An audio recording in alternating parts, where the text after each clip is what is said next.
Hello students, कैसे हैं आप? बढ़िया, ठीक है।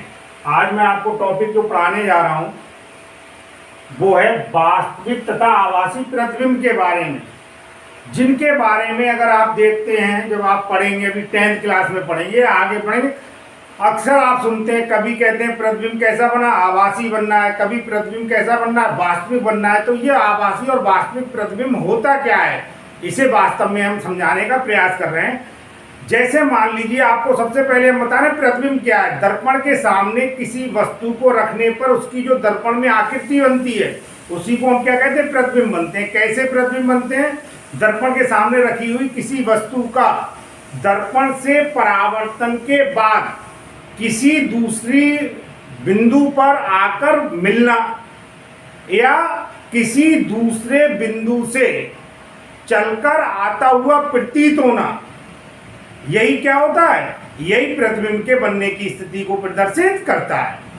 तो यहाँ पर दो कंडीशन है, मैं आपको बता रहा हूँ। यदि, अभी मैं उदाहरण के द्वारा आपको बताऊंगा, यदि परावर्तन के बाद किसी बिंदु पर वास्तव में मिल रही हैं, तब तो प्रतिबिंब क्या होगा? वास्तविक। और अगर परावर्तन के बाद किसी बिंदु से आती हुई प्रतीत हो रही है, प्रतीत शब्द ध्यान दें, प्रतीत हो रही है यानी आता हुआ आभास हो रहा है उनका, तो वो प्रतिबिंब कैसा होगा? आभासी होगा। तो देखिए, सबसे पहले हम बात कर रहे हैं वास्तविक प्रतिबिंब की। तो मैंने बताया अभी आपको, यदि किसी बिंदु पर वस्तु से चलने वाली प्रकाश की किरणें दर्पण से परावर्तन के बाद किसी बिंदु पर वास्तविक रूप से मिलती हैं, वास्तव में मिलती हैं, तो इसको बिंदु वस्तु का वास्तविक प्रतिबिंब कहते हैं।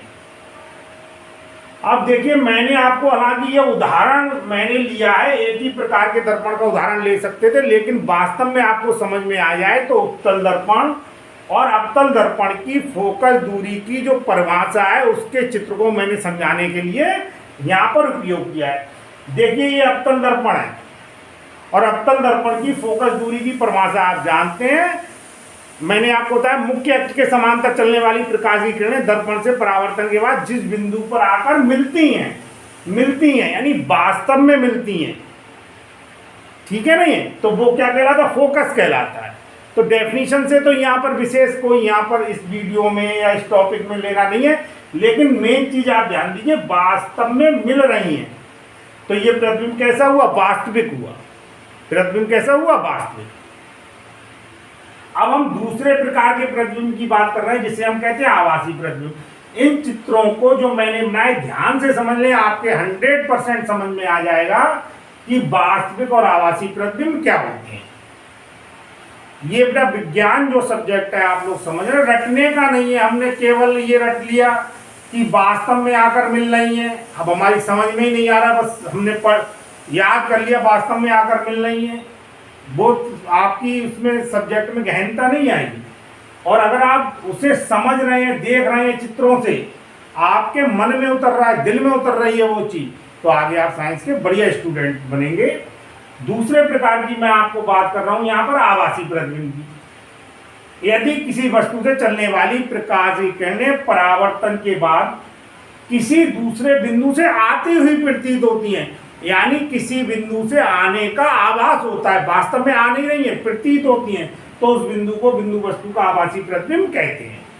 देखिए, इसके लिए हमने उत्तल दर्पण की फोकस दूरी का जो फार्मूला है, या फोकस का जो फार्मूला है, उसके द्वारा समझाने का प्रयास किया है। देखिए, मुख्य अक्ष के समांतर चलने वाली प्रकाश की किरणें दर्पण से परावर्तन के बाद एक निश्चित बिंदु से आती हुई प्रतीत होती हैं। अब ये क्या हुई बेटा? ये एक प्रकार से फैल गई, एक प्रकार से हम कहते हैं अपसरित हो गई। तो अपसरित होने के बाद, है ना, मतलब ये चौड़ी हो गई, ऐसे मान सकते हैं, यूं जा रही थी और यूं हो गई, चौड़ी हो गई, ऐसे मान लीजिए।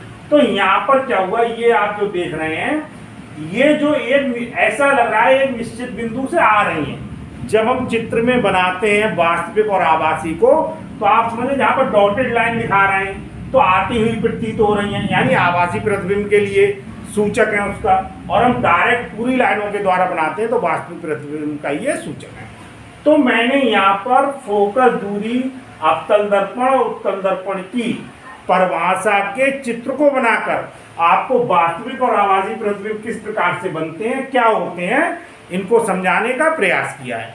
अगर आपको ये वीडियो समझ में आया हो, पसंद आया हो, टॉपिक आपके लिए क्लियर हुआ हो, तो इसे लाइक कीजिए, अधिक से अधिक शेयर कीजिए तथा मेरे चैनल को सब्सक्राइब कीजिए। धन्यवाद।